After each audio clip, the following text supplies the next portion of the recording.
आप ये सोच रहे होंगे मैं क्या कर रहा हूँ। तो जैसा कि एक मुहिम चल रही थी, न्यूज़पेपर में भी आ चुकी है कि सोशल मीडिया के माध्यम से क्या कि शिक्षक दिवस के मौके पर यानी कि 5 सितंबर को शाम को 5 बजे 5 मिनट के लिए थाली बजाकर, क्योंकि ये सरकार जो है ताली और थाली की भाषा समझती है, तो जो सोई हुई सरकार है उसके कानों तक आवाज़ पहुंचानी है। क्या ये आवाज़ जो चिंगारी जो अभिनय सर ने आवाज़ उठाई है, उस आवाज़ को हमें आगे तक बढ़ाना है। आवाज़ क्या है हमारी मांगे क्या हैं? ज़्यादा बड़ी कोई डिमांड नहीं है। अगर कोई भर्ती चाहे वो 500 की हो या 10,000 की हो, अगर कोई भर्ती निकल रही है तो उसका समय से पेपर हो और समय से उसका रिजल्ट आए और समय से ही उसकी ज्वाइनिंग हो। आपने देखा होगा जितनी सरकारें आज़ादी के बाद से अभी तक आई गई, कोई भी सरकार इस चीज़ पे कभी काम नहीं करती है। तो हमें इस पूरे सिस्टम को बदलना है। अब जो बात होगी वो इस पे बात होगी कि अगर कोई भर्ती परीक्षा निकल रही है तो वो समय से पूरी हो।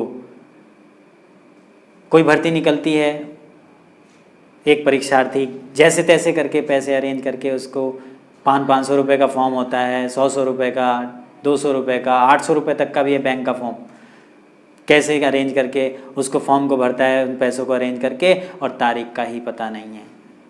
खास करके मैं राज्य सरकार की बात कर रहा हूँ, और केंद्र सरकार की भी बात करें तो एसएससी को ले लो, रेलवे को ले लो, फॉर्म भर दिया, एग्ज़ाम का कोई पता ही नहीं है।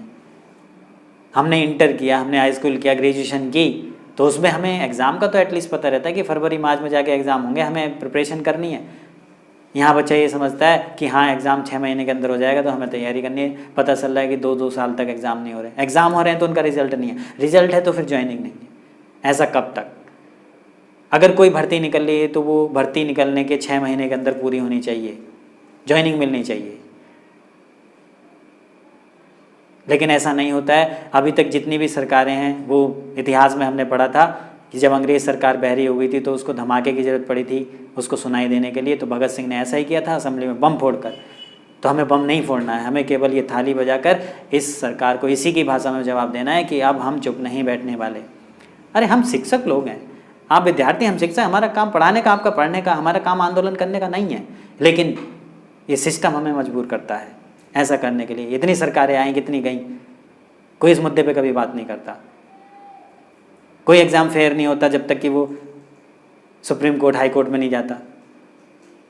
जरूर जाता है। तो वो कब होगा ऐसा?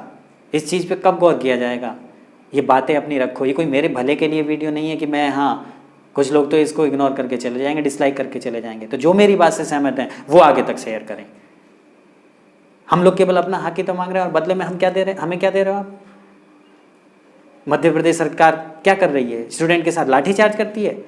अरे अपने हक की बात तो बोल रहे हैं। लोकतांत्रिक देश है और भारत का संविधान हमें ये हक देता है कि हम अपनी बात को रख सकें। हमारा काम सिर्फ और सिर्फ पढ़ने और पढ़ाने का है। हमें इन राजनीति में, आंदोलन में मत लेके आओ। हमारे मन की बात सुनो, हमारे मन की बात भी सुनो। सिर्फ इतना चाहते हैं कोई भी भर्ती अगर हो रही है तो वो बिल्कुल फेयर हो, समय से ज्वाइनिंग मिले। यही हमारी डिमांड है और कुछ नहीं है। पेपर होता है, चीटिंग होती है, ये आयोग मानने को तैयार नहीं है। कितने एग्जाम्पल दूँ? बीटीओ का एग्ज़ाम जैसे तैसे धरना प्रदर्शन करा उसका, फिर जाके कहीं उसका रिजल्ट आया तो ज्वाइनिंग नहीं है। ज्वाइनिंग क्यों नहीं? क्योंकि जांच बैठी हुई है। जांच क्यों बैठी? 23 तारीख की सेकंड शिफ्ट का पेपर आयोग के साइट पर डालने से पहले ही वायरल हो चुका था। आयोग मानने को तैयार नहीं। जब ज़्यादा प्रेशर बना तो 2-4 की धरपकड़ हो गई। उनका क्या हुआ, जांच कहाँ तक पहुँची, कुछ नहीं पता। मंडी परिषद 1.5 साल होने वाला है, उसका रिजल्ट नहीं। शिक्षक भर्ती 69,000 2 साल होने को चल दिए, कोई फैसला नहीं है अभी तक। फैसला सुरक्षित तो सुनाया क्यों नहीं जा रहा?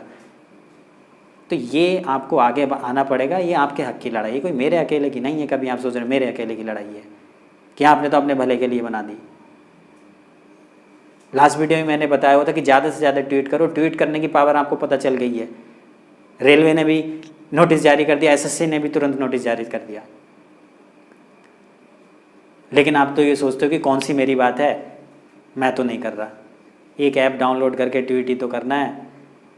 और ये ट्वीट वर्ल्ड वाइड जाता है तो प्रेशर तो पड़ेगा ही कि यार ये इस देश में चल क्या रहा है, युवा इतना परेशान क्यों है। लेकिन अब भी मीडिया इस बात को दिखाने को तैयार नहीं कि देश में चल क्या रहा है। क्यों? क्योंकि आप लोग ही संगठित नहीं हो। अभिनव सर वो इतने बड़ा उन्होंने चैनल चला रखा है, इतनी बड़ी मुहिम चला रखी है, अरे साथ तो दो, कम से कम ट्वीट तो करो। एक दिन ट्रेंडिंग में रहा पहले नंबर पे, फिर ट्रेंडिंग से ख़त्म हो गया। क्यों? अरे बस हाँ, एक दिन की वो हाँ होती है ना हमारे अंदर। तो इस चिंगारी, सिस्टम ही बदलना है, सरकार नहीं, सिस्टम। क्योंकि सरकार जितनी भी आएंगी कभी कोई इस पर बात नहीं करती है। एग्ज़ाम टाइम से होता ही नहीं है, भर्तियाँ कम होती चली जा रही हैं। चलो जितनी भी हैं 1000 निकल रही तो कम से कम समय से पेपर करा के ज्वाइनिंग तो दो। अगर मेरी बात से सहमत हो, अगर आपको लगता है कि हाँ मेरी बात में दम है, तो भैया बात को शेयर कर देना आगे तक। और ये थाली और ताली की आवाज़ ही हमें सुनानी है सरकार को, क्योंकि इसी की भाषा समझ में आती है।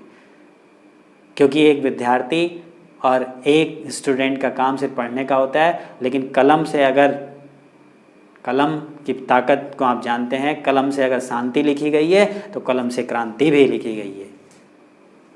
इस मुहिम का हिस्सा बहुत से लोग बने हैं, बहुत से बच्चों ने वीडियो भी भेजी हैं बना करके, तो वो मैं आपके साथ शेयर कर रहा हूँ। स्क्रीन पे आप देख सकते हैं, स्क्रीन पर लगी हुई हैं वो वीडियोस जो बच्चों ने मुझे भेजी हैं। और 400 लोगों का हमारा परिवार है, 400 प्लस लोग हैं। तो मैं उम्मीद यही करता हूँ कि ये 400 जो हमारे साथ जुड़े हुए हैं, तो ये 4 लाख तक, 4 करोड़ तक अपनी बात पहुँचाएँगे, जिससे सरकार जल्दी से जागे। इसी बात के साथ मैं अपनी वाणी को विराम देता हूँ। जय हिंद।